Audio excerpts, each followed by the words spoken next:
Tarım bitkileri dünyada günümüzden 10 bin yıl önce Neolitik çağda kültüre alındılar. Ondan önce buzul çağında bu bitkiler doğadan toplanma yoluyla insanlar tarafından gıda olarak kullanılıyorlardı.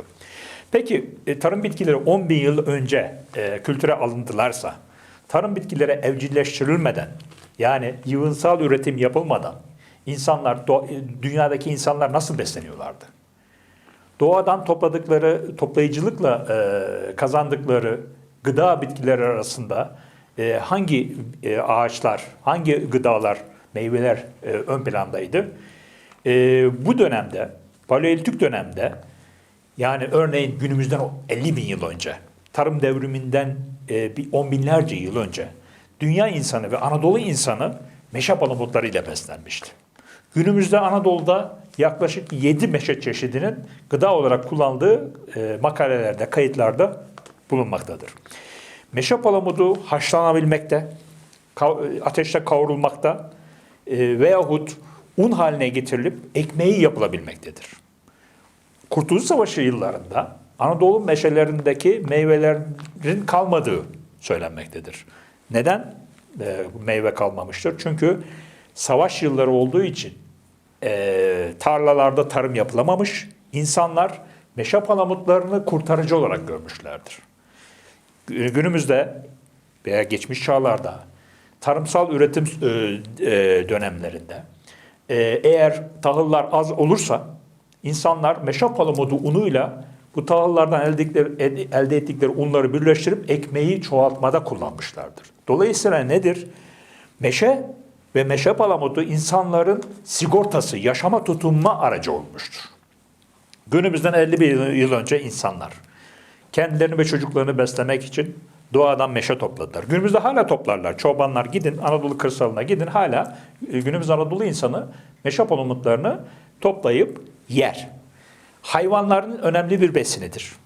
Hem memeli hayvanların, hem kültür hayvanların, hem de doğadaki hayvanların çok önemli bir besin kaynağıdır. On binlerce yıldır insanların çok önemli bir gıda kaynağıdır. Dolayısıyla bununla ilgili kültürel üst yapının doğmaması mümkün değildir. Nitekim Galatlar, M.Ö. 3. yüzyıldan itibaren Anadolu'da hüküm süren Galatlar'da meşe ağaçlarının kesilmesinin, yaş meşe ağacının kesilmesinin cezası ölümdü. Galatların Millet Meclisi yerine koyabileceğimiz çok daha güçlü dinsel özellikleri de olan meclisin ismi kutsal meşe koruluğu anlamına gelen Dirnemeton olarak adlandırılmaktaydı. Galatların baş tanrılarının sembolü meşeydi. Günümüzde işte gidin Avrupa ülkelerindeki, Anadolu'da da yaşamış olan Galata uygarlığının tanrı heykelleri hep meşe ağacından yapılmıştı.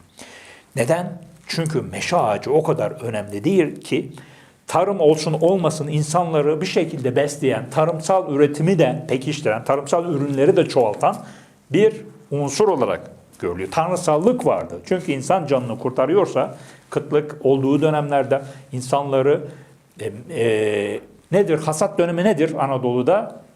En geç Ağustos ayıdır. Haziran'da başlar, Ağustos'ta tahılların hasadı biter. Meşe palamudu ne zaman olgunlaşır? Meşe palamudu ise Eylül'de olgunlaşır. Meşenin Akatça isminin Eluli, Alalu olarak söylendiği ve günümüzdeki Eylül ayının da meşeden kaynaklı. Çünkü meşe palamutları Eylül ayında. Eğer hasat boş geçmişse, hasatta siz kıtlık yaşamışsanız ikinci bir sigortanız var. Eylül ayında meşe palamutları devreye girer. Dolayısıyla meşe palamutları her zaman Eylül ayında olgunlaşan meşe palamutları insanları kurtarıcı bir özellikle. Meşeyi ne yapıyor Paleolitik insan? 10 binlerce yıl önceki taş devri insanı veyahut mağara insanı topluyor. Bunu ya kavuruyor ya çiğniyor yahut da haşlayarak yiyor. Bunu yaparken çocuğunu nasıl besliyor yeni doğan çocuğunu sütle besliyor değil mi? Çocuk biraz büyüdüğünde ne yapacak? Ona ilave besinler verecek. İlave besin ne var? Meşe palamudu. Onu öğüttüğünü düşünün. Meşe palamudunu sütün içine inekten aldığı veyahut diğer hayvanlardan aldığı, evcilleştirilmemiş hayvanlardan da süt alabilir. Kendi sütüne de meşe palamudunu katabilir. Bir şekilde çocuğunu besleyecek. Meşe palamudunun süte katıyor, onu eziyor. Ondan sonra çocuğuna yedirmek istiyor.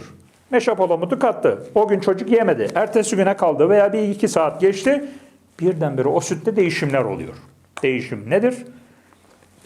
Onun yoğurdumsu, peynirimsi gibi bir mayalanma sürecine. Bu şekilde meşenin yiyecekleri, sütü mayaladığını, peynire, yoğurda uzun süre saklanabilen gıdalara dönüştürdüğünü Paleolitik insan keşfetmiştir. Tabii bunun belgeleri yok. Bunu tahmin edebiliyoruz. Bunun olmaması mümkün değil çünkü süt o dönemde söz konusu.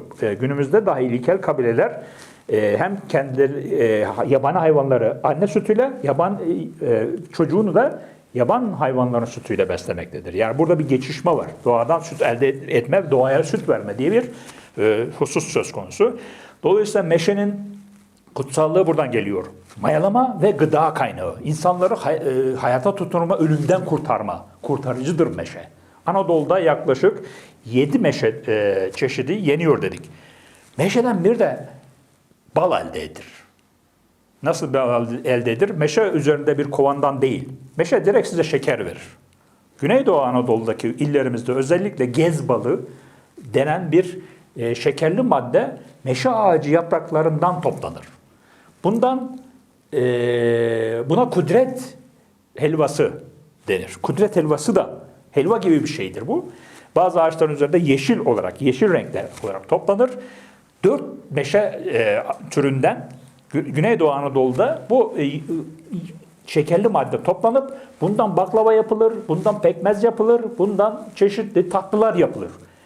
Günümüzdeki gibi değil geçmişte. Geçmişte şekerli malzemeler, şeker çok değerli bir malzeme. Şeker elde edilen, üretimi çok az.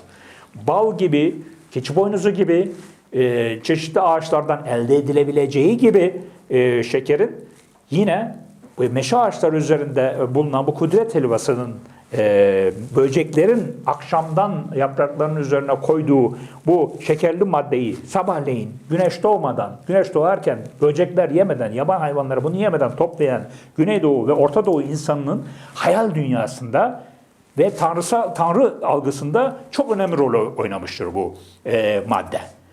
Tevrat'ta ve Kur'an'da Tanrı'nın kullarına hiç bitmeyen bir kudret helvasını meşe ağaçları üzerinde verdiği söylenir. Bu bir mucizedir. Sabah kalkıyorsunuz bir meşe ağacının üzerinden bir şeker topluyorsunuz. Bundan baklava yapıyorsunuz. Tıbbi amaçla müsil olarak da kullanıyorsunuz. Günümüzde hala bu Güneydoğu Anadolu ve Kuzey Irak'ta bu tatlı madde toplanmakta ve yenilmektedir. Hatta en son Urfa'da bir akademisyen bir çalışma yaptı. Bu maddenin nasıl elde edildiği ile ilgili bir makale yayınladı. Dolayısıyla meşe hem size ekmek gibi ekmeğin yerine geçecek bir gıda ile besler, hem şeker verir, hem de sütü mayalamada kullanılan nitelikleriyle gıdayı çoğaltan bir etki gösterir. Dolayısıyla Anadolu kültürlerinde tarım bitkisi olmayan ancak çok büyük saygı duyulan ağaçlardan birisi meşedir. Tabii yakacak olarak kullanılması her dönemde Paleolitik'ten bu yana yakacak olarak kullanılmaktadır. Bunun dışında tabii meşe ağacının Kibele, Artemis ve Hekate gibi tanrıçalara özgülenmesinin sebebi de mayalama özelliğidir. İnsanları ölümden kurtarma, gıdaları çoğaltma ve hamile kalma süreçleriyle de paralellik kurması, özellikleriyle paralellik kurmasıdır. Yine dönelim tarım bitkilerimize. Ayva üretiminde Türkiye dünya birincisidir. Ayva üretiminin %25'i ülkemizde yapılmaktadır. Bu ayva üretiminin yarısından fazlası da Doğu Marmara illerinde yapılmaktadır. Doğu Marmara'da nedir? Sakarya, Bilecik, Kocaeli gibi illerde ayva hem gıda maddesi olmanın yanı sıra hem de ilginç bir ritüele konu olmaktadır. Ölen kişiler bu illerimizde ölen kişilerin mezarının başına, mezardaki başının üzerine gelecek şekilde ayva fidesi dikilir. Ayrıca ölen kişinin mezarının boyunun ölçülmesi için yine ayva sopası, ayvadan kesilen sopa kullanılır. Bu bir ritüeldir. Başka ağaçlar da dikilebilir, başka sopalar ama özellikle ayva seçilir. Ayvanın özelliği şu. Ayvanın meyvesi insan yüzüne benzer. Oblongo. Bilimsel adı da nitelemesi de oblongadır. Oblongo dörtgenimsi demektir. Yine ayvanın sararmasıyla insanın sararıp solması, ölmesi yine benzeştirilir. Ve ölen insanın başına ayva, başını gösterecek yere ayva dikilir. Dolayısıyla günümüzde ayvayı yemenin kökeni buradadır. Ayvayı yediğin zaman sen artık ölmüş olacaksın. Çünkü mezarına ayva dikilmiş.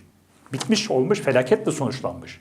Günümüzdeki ayvayı yemek deyimi ayvanın yiyip boğaza takılmasından değil, ayvanın mezarına dikilmesinden, ağzına gelecek olan baş ucuna, başı gösterecek şekilde ayvayı yemek aslında mezarına ayva dikilmek anlamına gelmektedir. Dolayısıyla böyle bu deyimin kökeni de yine Anadolu uygulamalarıdır, ritüel uygulamalarıdır. Keçi boynuzu bitkimiz var. Akdeniz bölgesinde, Akdeniz kıyılarında yetişir. Keçi boynuzunun ilginç bir özelliği var.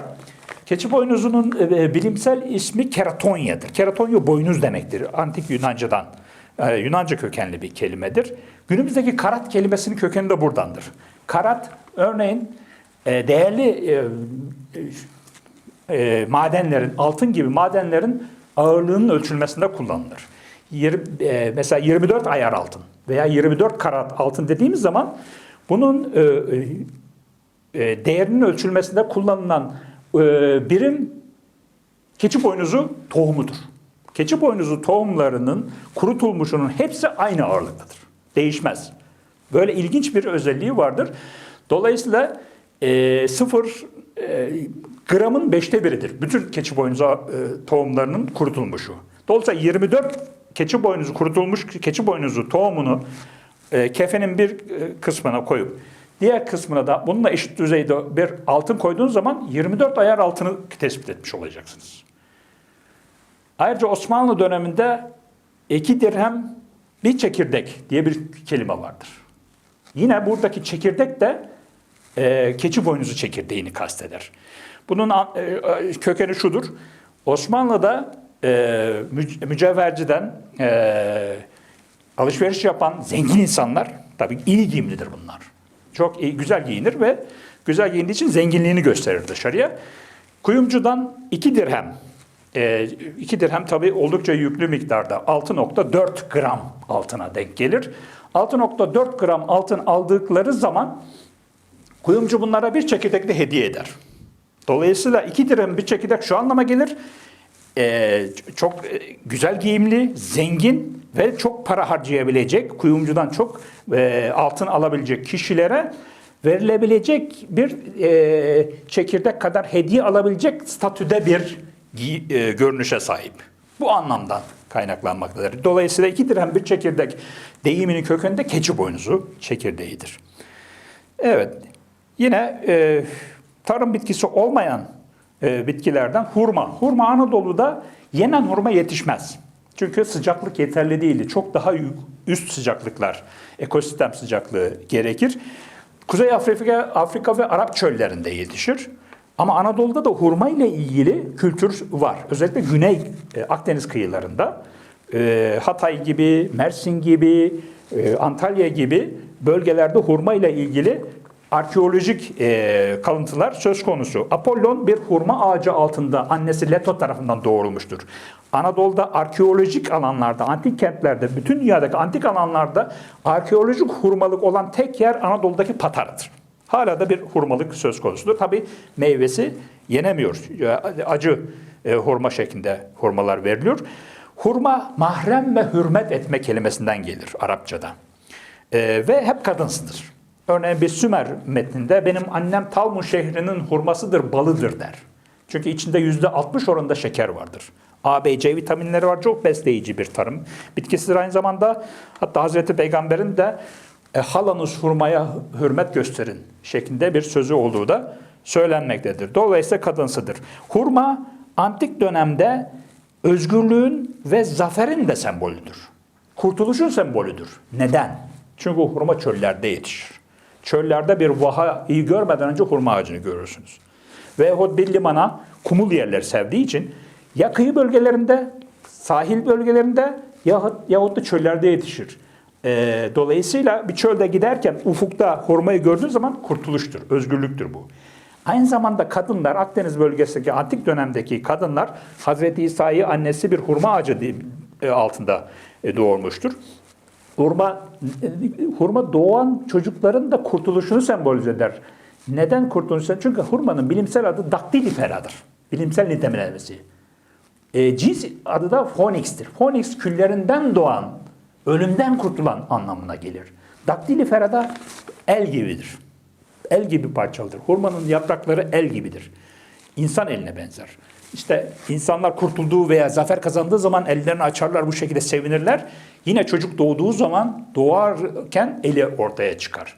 El aynı zamanda da rahimle ilişkilendirilmiştir antik dönemlerde. Dolayısıyla çocuk doğuyor ve yani hurma ağacı altında doğum yapmak aynı zamanda bu hurma ağacı kurtarsın bu çocuğu. Doğumu başarıyla yapsın. Özgürlüğe kavuştursun. O karnından çıksın anlamı da gelmektedir.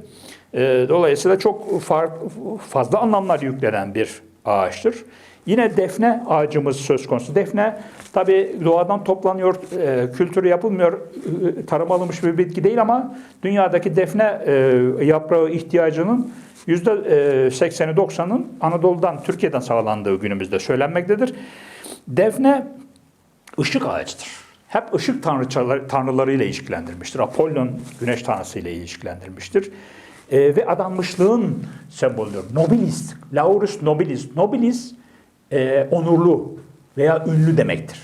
Yani ünlü kişiler, şairler veya komutanlar baş konumuna gelmiş insanlar bu başarıların sembolü olarak defne ağacı takarlar. Efe kültüründe defne ölüm ağacı olarak adlandırılır.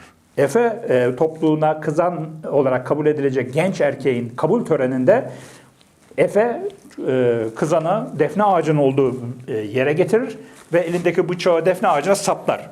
İşte sözünde durmayanın yatağın böyle böğrüne batsın mı der. Kızan da kabul eder. Bu bir yemin törenidir. Kızan da kabul ettiği zaman, evet batsın dediği zaman o topluluğa kabul edilir. Bunun anlamı şu, yani defne yıl boyu koku saçan bir bitkidir. Yıl boyu koku saçması, o kokunun, o defneyi gördüğü zaman kızanın da o verdiği yemini hatırlamasını, kokunun taşıyıcı etkisidir bu. Bilgiyi taşıyıcı etkisi. Aynı zamanda defnenin çok iyi bir kamuflaj ağacı olması, Efelerin dağlarda kendilerini kamufle etmeleri için çok önemli bir rol oynamasının da bunda etkili olduğu düşünülebilir. Yine Anadolu'daki şimşir ağacımız çok etkili kültürel algıları olan bir ağaçtır. Milattan önce 2000'li yıllarda Hititler şimşire şimşalu diyorlardı. Hemen hemen hiç değişmemiş. Şimş kökü hemen hemen aynı kalmış. Şimşalu'nun anlamı da Şamaş güneş tanrısı veya tanrıçası. Sal da kadın determinatifidir antik dönemlerde. Dolayısıyla güneşin kadın olduğunu, kelimesi olduğunu düşünüyoruz. Şimşir gerçekten de güneş, Hitit döneminde güneş tanrıçası Arinna'nın törenlerinde ona adanmış Çiğdem Bayramı törenleri Şimşir Ormanı'nda yapılırdı. Neden bunu yapıyor Hititler? İlk çiçek açan, baharı müjdeleyen sarı çiçekler, sarı çiçekli çiğdemler. Onun hemen arkasında açan şimşirler. Çiğdem açtığı zaman şunu düşünüyor Hitit insanı. Şimşirlerin çiçeği de eli kulağında, yakında onlar da açar. Dolayısıyla ben şimşir korusuna gidip çeşitli müzikal ritüeller yapıp güneşi yine davullarla, işte şimşirden yapılmış çalparalarla, törenlerle güneşin devamlılığını sağlamak amacıyla yapılan bir tören bu. İşte şimşir ağacı da bahar aylarında, eski dönemlerde kışın, işte güneşin gelmesi, baharın gelmesi, kışın sona erdirmesi çok önemli. Çünkü hastalıklar kışın çoğalıyor. Isınma, gıda sorunları kışın baş gösteriyor. Çiçeklerin açmasını müjdeleyen, baharı müjdeleyen bütün bitkilerde tanrısallıkla özdeşleştiriliyor. İşte şimşirin bu özelliği ışıkta devamlılığı sağlaması, bu ışıkta devamlı çiğdem şeyi açtığı zaman hemen başlıyorlar şimşirden yapılan çalparalarla yapıyorlar. müzikler çalıyorlar. Şimşir kültürü de bu paralelde. Çiğdemler çiçeklendiğinde Şimşir Ormanı'nda çeşitli müzik aletleriyle müzik çalmak ne anlama geliyor? Özellikle şimşirden yapılmış çalpara dediğimiz aletlerle müzik veyahut çeşitli ezgiler, sesler çıkarmanın anlamı nedir? Bunun anlamı şu, ışığın devamlılığını sağlamak. Eğer çiğdem açmışsa şimşir ağacında da çiçekler açsın. Peki çiğdem açtığında şimşir ağacında da çiçeklerin açması ne anlama geliyor? Güneş kaybolmasın, kış tekrar gelmesin. Güneş her zaman devamlı olsun ki şimşirleri çiçeğini açtırsın. Peki bunun Anadolu kültüründe günümüze gelen yansımaları var mı? Var. Şöyle, ay tutulduğunda Anadolu insanı, Hitit bölgesinde de yaşayan Anadolu insanı çeşitli aletlerle, davullarla, zillerle, tenekelerle güneşin kurtulması için, ışığın tekrar gelmesi için gürültüler yapar. Çalgılar çalar, işte güneş bir süre sonra kurtulunca bu uygulamasını sona erdirir. Hititler de bunu yapıyorlar.